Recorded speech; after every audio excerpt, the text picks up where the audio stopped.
Okay, guys, welcome back to the channel, this tactical intellectual channel. Now, I have a lot of topics that I want to speak on, but I want to do it in order so that nobody's lost. I don't want to speak on one thing here, then not have anything connect. So I want to have everything orderly and ready to connect and pair with one another, because this whole channel is about us, as a melanated people. But eventually, I'm gonna differentiate the groups of melanated people. But for the time being, I just wanted to, you know, uh, kind of set the record straight. That's what this channel is all about, setting the record straight. Now, in doing that, I know a lot of people, they're probably not ready to hear things, and that's what I'm doing with my historical presentations, is just getting people ready to hear truth. Now, when I say distortions, I want to clarify what I mean. It's definitely a distortion, but in what way exactly? So there's a video here that I'm going to react to. It's dealing with the topic of indoctrination. And what is indoctrination? How does indoctrination affect people? Can anyone just be affected by it? And what's the remedy for indoctrination? That's what we're gonna go over in this video, or maybe it's gonna be a 2 or 3 part, or maybe even 4 part series. Because I don't want to do long videos anymore like that.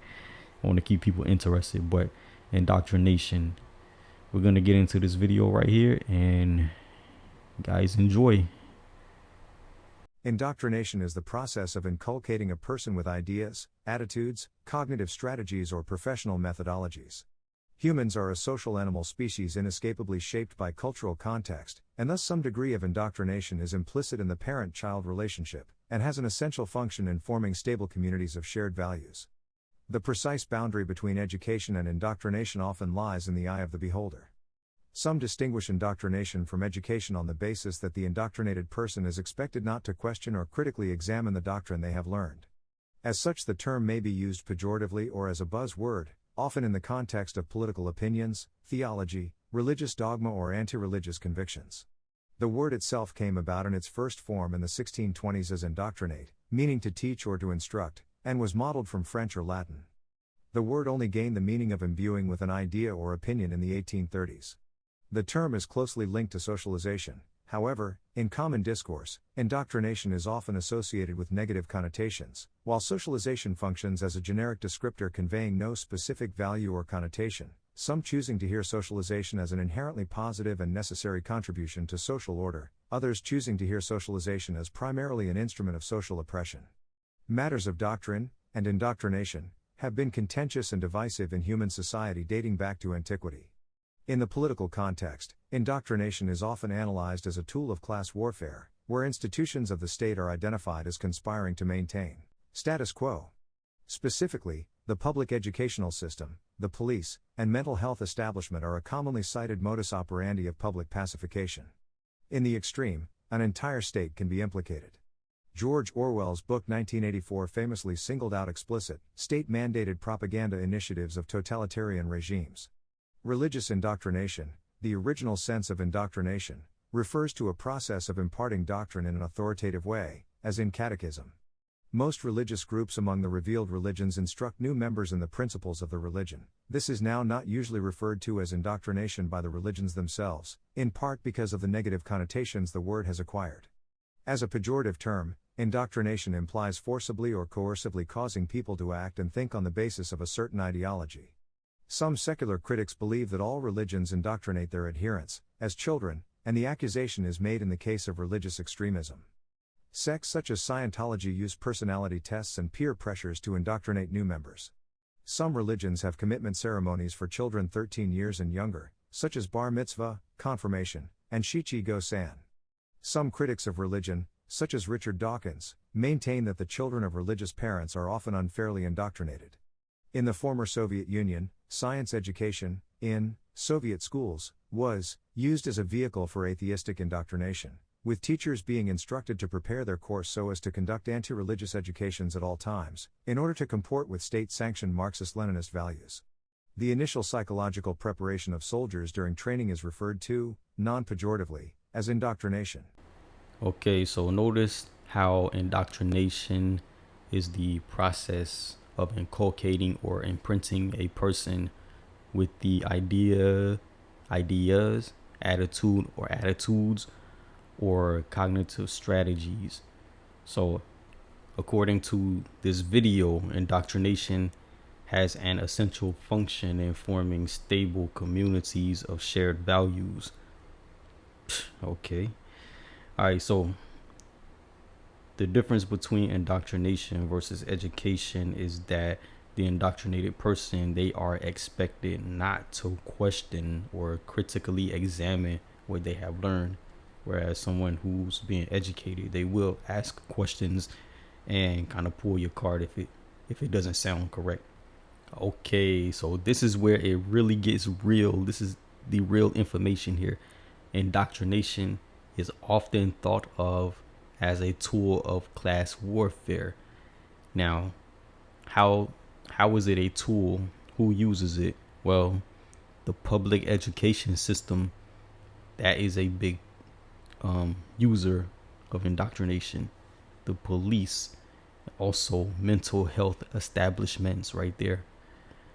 And I like how he brought out that these are commonly cited modus operandi. Now, modus operandi, that's nothing but the method or plan of action. Now, it's the indoctrination or these sectors right here. They're the modus operandi because of public pacification. And it also says that the state, and then we can even take that further, the country can be responsible in extreme cases, quote unquote. Now, it's up to you to determine if we're living in that extreme case or not. Okay. All right, I got more. Okay, so we want to touch on religious and military indoctrination for a minute. And there are different methods or strategies used to indoctrinate people, and also different teachings that are used as a quote unquote vehicle for specific types of indoctrination. And there's something called psychological preparation too that the military goes through. So don't think that that's not happening on a larger scale. It's not just happening in the military. And what I'm referring to is that psychological preparation is happening. I mean, it's in the entertainment industry. I mean, it's in the educational world, academia. So, I mean, it's all over the place. Religious too, so just want to be on guard for that.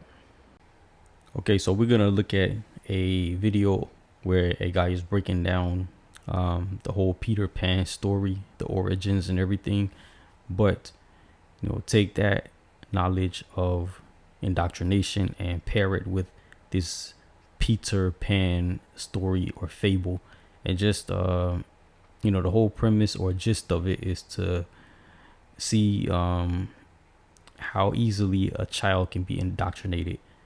And then that child grows up to be an adult and, still having the same thoughts on if Peter Pan is a heroic figure or not.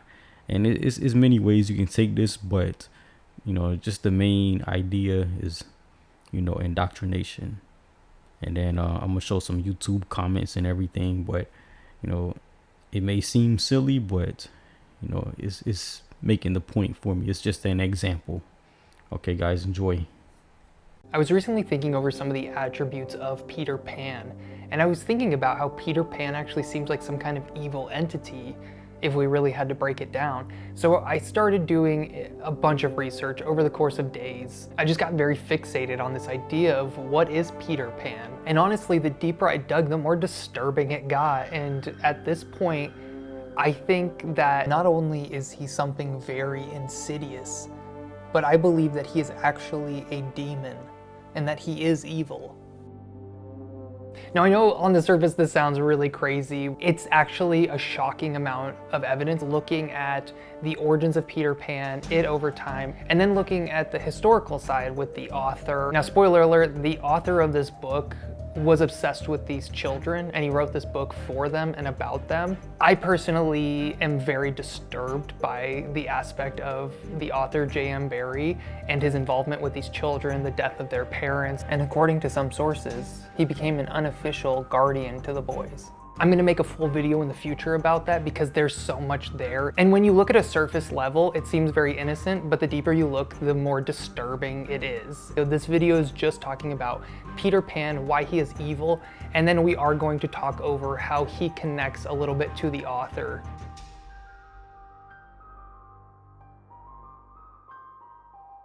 So in this video, we're not talking about the Walt Disney one necessarily. We're gonna be going back to before that. But you're gonna notice that a lot of the things that you see in the Disney version are there from the original version, which has these disturbing elements. They're still trickled in, but they've been kind of lessened over time. So originally the concept of Peter Pan was created by this man, J.M. Barrie.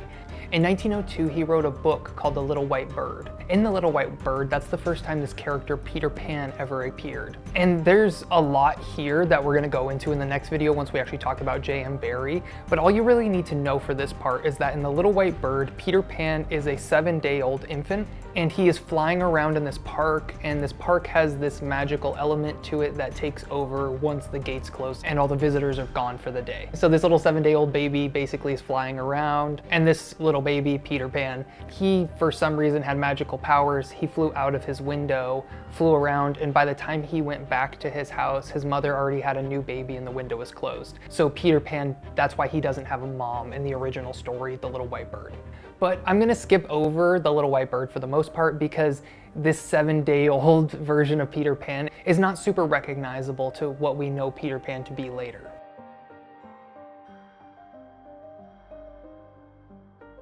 While the book, The Little White Bird, was not very popular, the parts about Peter Pan were popular. So then J.M. Barrie decided to go ahead and start adapting that further. When I do my next video on J.M. Barrie, you'll see how potentially Peter Pan might have been a grooming story for these children, in my opinion. In 1904, he adapts it into a stage play, and this is called Peter Pan, the Boy Who Wouldn't Grow Up. Originally, J.M. Barrie wanted to name this The Boy Who Hated Mothers, but there was pushback from the people who were helping him, so then it was changed. So then he wanted to call it Peter Pan, the Little Boy Who Couldn't Grow Up, and then that was changed to The Little Boy Who Wouldn't Grow Up.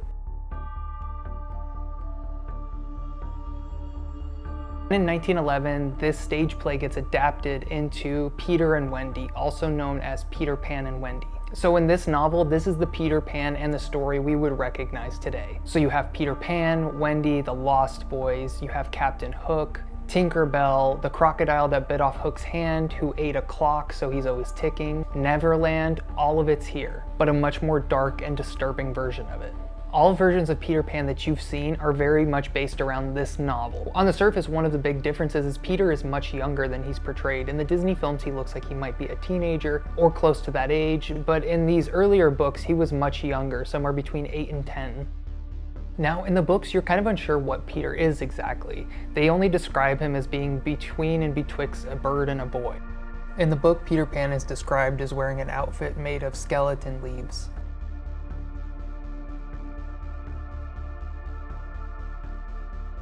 And in these early depictions of Peter Pan, he is playing a flute, sometimes to small animals. And another thing in these pictures, in these early depictions of Peter Pan, is that you'll see that his hair almost looks like it's tied up, or that he has small horns. And this seems like it might be far-fetched until you look and see that he's playing a flute for small animals that are dancing, and that there's actually chaos all around them. There's basically a battle that's about to happen. And when we take all of that evidence and more and put it together, he looks a lot like the Greek god Pan. Now, first off, his name literally is Peter Pan, so Pan also plays the pan flute, and he's the god of shepherds and flocks, which makes sense why Peter would be playing to these small animals. So another thing about the god Pan is that he enjoyed and could cause panic and chaos. The word panic in English actually comes from Pan, and Pan would really revel in this chaos that he created. It was almost as if it was fun for him. So one thing that Peter Pan and Pan seemingly have in common is that they both will cause chaos for their own entertainment, which will make more sense in a moment. And they can be very cruel when they're pursuing their lusts. And then we see that Pan was depicted with these small little horns that kind of look like small ears, just like Peter's. And then we also know that Peter goes out and he will fraternize and hang out with mermaids and sirens. And a lot of the early art, there are depictions of him doing this, flying over them, sitting with the mermaids on the rocks. But these creatures were feared by humans, so the fact that Peter is seemingly unaffected by them, it's almost as if he is something more than human himself, akin to maybe some kind of supernatural creature or god. And that's why he can hang around with these mermaids and sirens. Peter using his flute also to make these small animals dance in this art is very reminiscent of the Pied Piper. In the story of the Pied Piper in Germany, there was a piper that came along, and he came to this town that was having this huge rat infestation. He told the people of the town he could get rid of the rats if they paid him, so they agreed to that. He played his flute, which lured all of the rats out of town, and he lured them into a river where they all drowned. The piper then goes back to this village and he asks for his money, and the villagers refuse to pay him. So then the piper uses his flute to lure all of their children away from the village into the water where they also drown. And it's weird when you look at the elements of the story and the way everything unfolds. If you look at it through a different lens, it's actually quite disturbing. Peter has been breaking into Wendy's room and sitting at the foot of her bed each night and playing his flute. One night while doing this, he's caught and his shadow abandons him. Peter Pan then bursts into their room, waking them up. He says that his shadow's gotten away and is somewhere in the room and that they need to help him find it. Which, just looking at that at face value, that's very much something a groomer would do, right? It's like the, I lost a puppy, can you help me find it? Or any of those things that they teach in Stranger Danger. He tells Wendy to sew the shadow back on him so he has her make physical contact with him. Then he tells the children about this magical place called Neverland. And he says there's mermaids and there's pirates, and he makes it sound really fun, but the text lets us know that Peter is actually trying to lure the children away from their house. And then he tells Wendy that she can play mom to him and the other Lost Boys. But when the kids get to Neverland, first off, Tinkerbell is jealous of Wendy immediately, and she does something which almost causes Wendy to be killed by a pirate. The only reason Wendy doesn't die is because she has an acorn necklace that Peter gave to her, but she had to kiss him to get it. Again, you're seeing like these very groomy things come out over and over throughout the story. And then when the children get to Neverland, Neverland is not this amazing place that Peter sold it as. There's actually a perpetual war going on between pirates and these Lost Boys. And mind you, these Lost Boys are children, and so these children are fighting against full-grown adults. So Peter is luring these children to come fight as child soldiers in his army. And Peter Pan doesn't need the extra help. He started this war. As far as the book says, he started the war between him and Hook when he cut off his hand. So then he drags these Lost Boys in to come fight full-grown adults as children. And as you might expect, some of the Lost Boys die. So as they're in this chaotic world, some of the Lost Boys start to be killed by pirates. But the ones that aren't killed by pirates start to age. And everyone is very confused about this except for Peter, which he then turns on them and murders them. And that's the trick of Neverland, is the reason you don't age in Neverland is either because the pirates kill you or Peter does. And this is the quote from the book talking about when the Lost Boys find out that they are still aging. The boys on the island vary, of course, in numbers, according as they get killed and so on. And when they seem to be growing up, which is against the rules, Peter thins them out. That's right, if you don't die by the pirates in Neverland, Peter will kill you himself. And this whole point has actually brought up books and movies, and a lot of people hypothesize that the pirates that they're fighting against were previous Lost Boys. If Peter tricks people into coming here and to fighting against the pirates, and he's gonna kill them at a certain point when they age, it's possible that some of these Lost Boys ran away, defected, and joined the pirates, and they're now trying to kill Peter, who is their enslaver and captor. So there's even a movie and a book about how, what if Hook was actually the original Lost Boy, and he was Peter's favorite Lost Boy? Because another big part of this is that Peter Pan says that the Lost Boys were all orphans. But that's not true. We know that he went and got Wendy and her brothers and brought them there, and now they're part of the Lost Boys group. It seems as though Peter goes and he tricks children into running away from their families because he hates mothers. Remember, it was originally called The Boy Who Hated Mothers. And so while you're in Neverland, you forget about your life before. You don't remember anything before Neverland. Pan. That's another part of the trap. Peter tells you can leave, but you can't leave somewhere if you don't remember where you came from and you think you've always been there. And then he tells you after a certain point that, no, you were just an orphan and I took you in. And then he tricks little girls to come in and become the mothers for him and these other boys that he's tricked to be there. The entire thing is absolutely insane. And while this is going on, Wendy and her brothers, their parents are crying and they're absolutely devastated because their children have been abducted. They're not having fun. So originally at the end of the book, the kids do happen to remember their parents. They had completely forgotten about them, but they remember while they're having a conversation. And they all desperately want to go home, so they immediately start flying back. And Peter flies ahead of them and puts bars on their windows so they cannot go home. And then once he sees how devastated the parents are, he takes the bars off the windows. The children are reunited with their parents, and the parents adopt all of the Lost Boys. And then there's an extra chapter that J.M. Barrie wrote but didn't include originally, but in later releases it was included. And in the final chapter, we see that Peter Pan comes back every generation, and he takes Wendy's daughter, he takes Wendy's daughter's daughter. So it's a generation of grooming these children to take them away. If you're still not convinced that Peter Pan is somehow evil, when the biographer Andrew Birkin was working on the biography for J.M. Barrie, he was allowed access to his early versions of the script, as well as his personal notes about Peter Pan. And what he found is originally Captain Hook was not in the story at all, because Peter Pan was actually the villain. Peter Pan in these earlier versions was much more cruel, and J.M. Barrie recognized that Peter Pan was the villain. No other villain was needed. But then later Captain Hook was added to the script and Peter Pan was lightened a little bit, but we still see all of these villainous traits that he has. And honestly, looking at it objectively, he has no positive traits. Okay, so you see how even in the eyes of the man who created the video, the Peter Pan character came across as an insidious figure.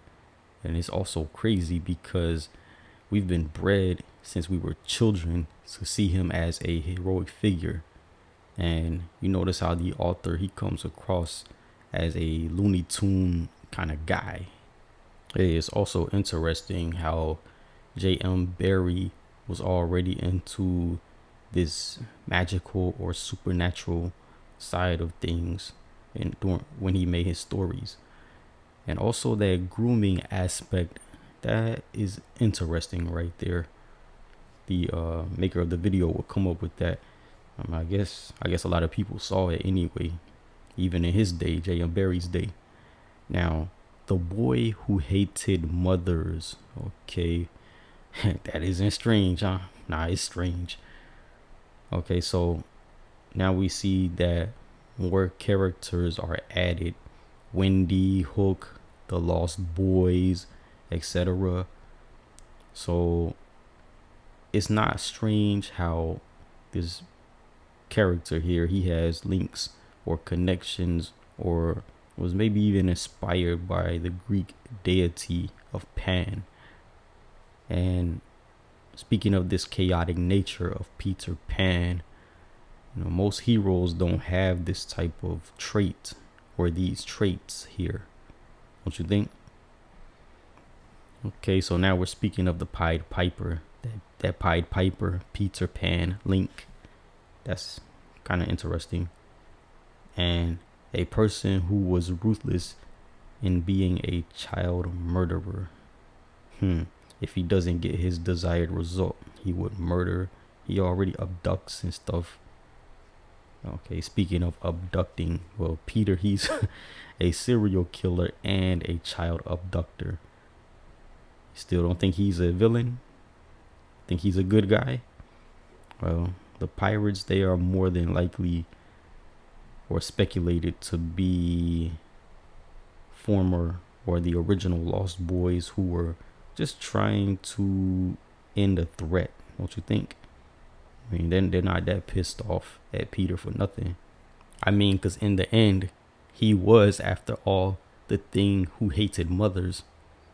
Okay, so the kids, they wanted to go home. We see how Pan, he tries to sabotage the kid-parent reunion by putting bars on the windows. So Pan, he comes back to abduct every generation a new child. The child of the person who grew up, generationally. That's crazy, huh?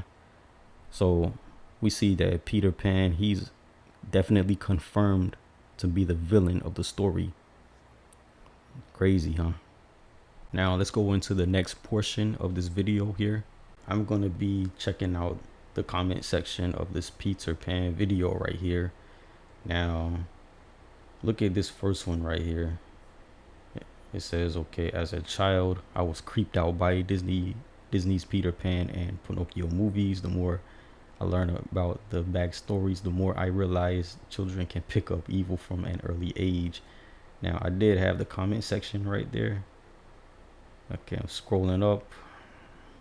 And I think I did click on the comments right there.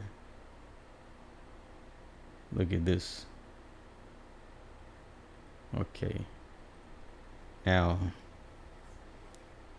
they say Disney, they're pretty much in the business of portraying evil as good.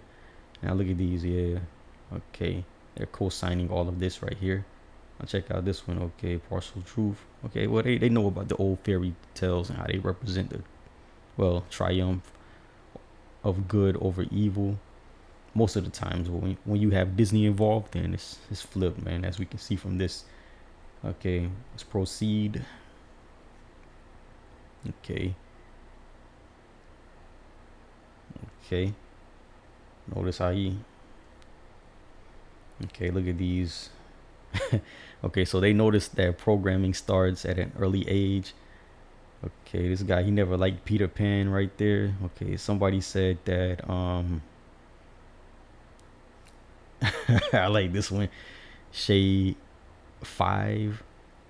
Okay, right. Something about it all wasn't right. Like the whole time I'm really like this is the mierda. Okay, these grown men they don't want to kill Peter just for a hand being gone. I agree with you, man. Something's definitely insidious about this character right here. Okay. Dumbo and Winnie the Pooh freaked me out. Okay, so we're looking. Okay, so a lot of people don't like these Disney characters. Okay, okay, so Pinocchio used to scare this person right there as a child. Okay. All right. Okay, okay, so a lot of people, they're having, some weird feelings as a child that they remember. Their childhood feelings about these characters. It's not just Peter Pan, but Jiminy the the cricket. Yeah, I remember this one as a kid, man. I was there, mama, turning into an animal right there. I mean, he was transforming, so I'm like, yo, really? All right, man. Let's continue. Okay, so this one right here. Okay, this is Nicholas Cloud. Okay. Okay, so they thought Peter Pan was so cool back in the day, and okay, but now he's having a recollection about everything. So, all right, he's like, it would make sense why Captain Hook was so pissed off. The Lost Boys more like the more like the kidnapped. Okay, the kidnapped boys. If I had kids, I would not show this movie to them, and would be very upset if anyone showed this. All right, man, that's cool right there. All right, let's proceed. Okay. Okay. All right. Okay, so this is pretty funny right here. Okay, look at this guy. He's like, his mother accidentally brought him the book of an all original fairy tale stories when he was 6, and it traumatized him. He remember. Yo, that's crazy, man. He remember crying as a child while he was reading the book, and he told his mother, and she read. All she had to say is "oops." That's funny, man. Okay, okay. That's, yo, they admitting they never liked watching Pinocchio because it creeped them out. Yo, okay. Yeah, okay. Let me go back a little bit. Okay, there we go. All right, the original Pinocchio was dark. Okay, he was he did a lot of dirt. You know, he was a devious little puppet. You know, then Peter Pan, they didn't really like him. And, you know, they even picked up how Disney tried to sanitize things. And okay, so they actually liked Captain Hook. Okay, all right, let's proceed.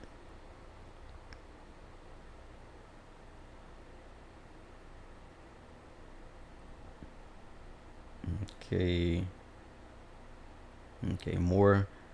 All right, more viewers, former viewers of Peter Pan, Pinocchio, and Alice in the Wonderland. Speaking of Alice in the Wonderland, I heard the guy who made that was tripped out on acid. You know, who created that story. Yeah, it's funny. I believe it though. It's a weird story. Okay. Okay, so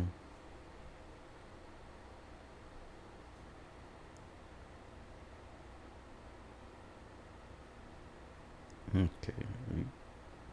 Okay, okay, so they always had bad vibes about it. Okay. Okay, so these comments right there. The Pied Piper, yeah, that was a weird, you know. I mean, he killed rats, then he didn't get his money for killing the rats. You know, then he made sure that the children of the townspeople had the same fate as the rats, and the rats they, you know, were made to plunge into the river. You know, so the children they did likewise. Okay, okay. So I don't want to. I mean, you guys get the point right here. Okay, I'm gonna end this part. Okay, where's a part? Okay, there's a part on here that's talking about how Hook was the. I mean, they summed it up pretty nicely right here. Okay, where is it at? Where is it at? Where is it at? Okay, where is it at? I see this video is approaching 10 minutes already. Well, this portion. Okay, where is it at? Where they talk about Hook. Okay. There we go, there we go, there we go. Okay, notice that. Captain Hook. Well, see this guy, Shigglet, something like that. Shiggles 684. Okay, Captain Hook is a hero. Okay, Peter, he is a monster that kidnaps kids and feeds them to alligators when they get old. Captain Hook was the first to escape that fate but lost a hand, hence why he's scared of alligators. He rescues the other kids being fed to the alligators and makes a crew of them to fight Peter Pan. Okay. Somebody's like, yo, it makes sense. Why they gonna why they gonna promote this to little kids? You know, that's that indoctrination right there. You know, we can easily have our minds messed up and indoctrinated as children. I mean, a known villain we're looking at as a hero, and the hero we're looking at as a villain now. So, I mean, that messes up our worldview right there, big time. Okay, so Okay, I like what he says right here. Guided meditation. Okay. Okay, so a lot of surprises about the true nature of the story. In the story, Hook was not a villain. In the original story, Hook was not a villain. So Disney made Hook a clear villain and also injected an interest in Wendy and the mermaids that was not originally there. A detailed analyst of the or analysis of the early books lead people to conclude that Hook loved Peter, and clearly when Hook is swallowed by the croc, the little kids were delighted, but Pan was more somber, as if he somehow still had, I guess, like some feelings for him as well. Okay. And he says that the deep dive into the story is nothing new. It sparked plenty of controversy over 120 years ago, and also when the play first came to America, I think it was very shocking that the original books mention how Tinkerbell, who wanted to kill Wendy by the way, once returned from a fairy orgy one night wearing a negligee and climbed over Peter Peter or something like that. Okay, it reminds me of the old God. Alright, it reminds him of the old hooker fairy in the animated Netflix series Disenchanted. Alright, man. Let's proceed. Alright. Yo, these comments. YouTube comments, they it's a surprise around the corner. Okay. Alright, so I think that was the main point that I wanted to bring out right there. So let me see if something else wanted. Okay, let me see if there's anything else into it. Yeah, here we go. Alright, to get hooked into the minds of young children, a soft version of a darker story that they will understand as they grow, influencing them, training them to pass this on to their own children. This becomes an unspoken reality and shared subconscious trauma that, when combined with other such traditions, social engineers can manipulate using their toolkit of signs and symbols and subtle suggestions. It's an important point right there. What more does he? Okay, okay, okay, okay.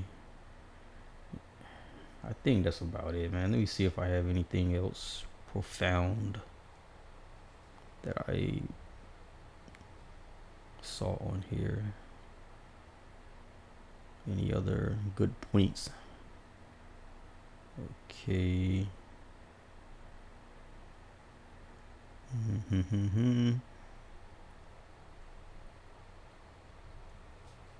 Here we go. Here we go. Here we go. I like this one. I like this one, man. Jack Black, 7797.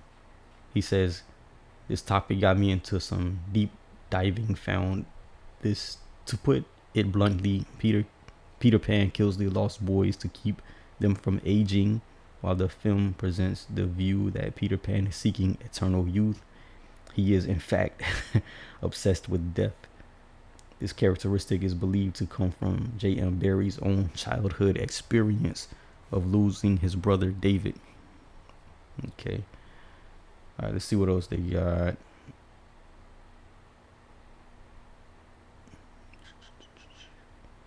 All right, well, that's about it right there.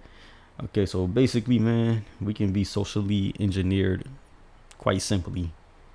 So, you gotta have your discernment. You have to have that knowledge, wisdom, comprehension, discernment, and pair them all with each other and use them in concert with one another, so that excuse me, so that we don't slip up, man. Because it's an attack on our discernment. You do that by distorting knowledge that we take in. Then when you do that, you can easily teach us, and you can kind of circumvent that natural discernment that people have. But Thing is, we as people, we have to really build up our discernment, and we have to keep searching or use wisdom to, and search for the correct knowledge, man. We have to keep digging, hence why I have that logo explanation, the sword, the shield, that serpent on the right hand side, which is a symbol of wisdom. So I mean, it's a lot, man. That spear, you know. So I mean, it's a lot in this battle. Okay, let me cut it short, and this is part 1 right here. Part 2 coming up later. Okay, guys, be safe. Like the video, subscribe to the channel, share it with others, and see you on the next one. Later.